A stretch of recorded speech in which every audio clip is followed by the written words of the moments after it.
Bonjour à tous, c'est Asma d'EdTestAnglais.com. Aujourd'hui, je vais répondre à une question qui m'a été souvent posée. Quel est le principal piège au TOEIC? Je vais essayer d'y répondre en moins de 5 minutes pour vous faire gagner du temps. C'est tout de suite après l'intro.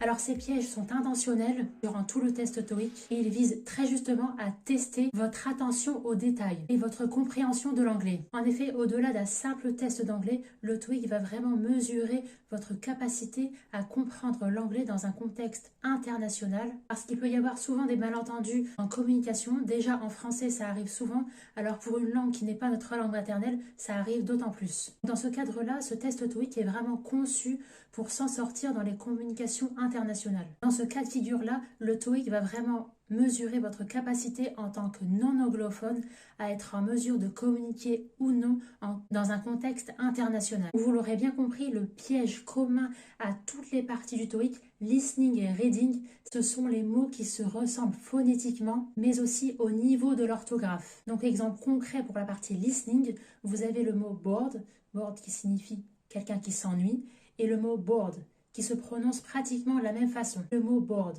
qui signifie une planche, un tableau ou même un conseil d'administration. Donc board et board, ce sont pratiquement deux mots qui se prononcent pratiquement de la même façon. Donc ça peut véritablement vous induire en erreur dans la partie listening du TOEIC. Et surtout quand vous apprenez un nouveau mot de vocabulaire, assurez-vous non seulement de connaître ses synonymes, mais également comment ça se prononce exactement en anglais. Donc pour cela, rien de mieux que l'immersion en anglais quotidiennement. C'est ce que je répète sans arrêt. Donc mettez le paquet sur tous ces axes que je viens de vous donner.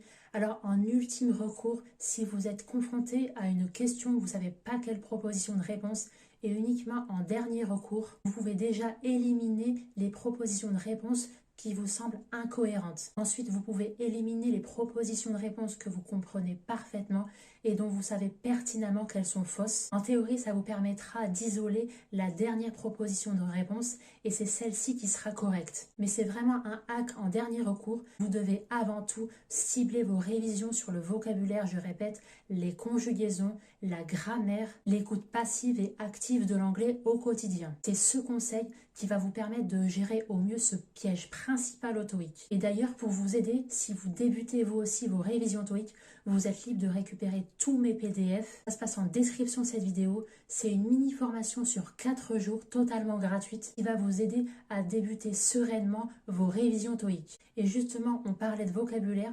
Le 4e jour, je vous donne les 1000 mots à connaître pour le TOEIC. Donc c'est une ressource totalement gratuite que je vous mets à disposition. N'hésitez pas à en profiter. Et aussi pour compléter cette vidéo, je vous invite à regarder la vidéo complémentaire à celle-ci. Je vous donne l'erreur principale à ne pas commettre au TOEIC. Je vous donnerai également le lien de cette vidéo en description. Voilà, si vous avez aimé cette vidéo, si elle vous a été utile, n'hésitez pas à me lâcher un petit like, ça fait toujours plaisir.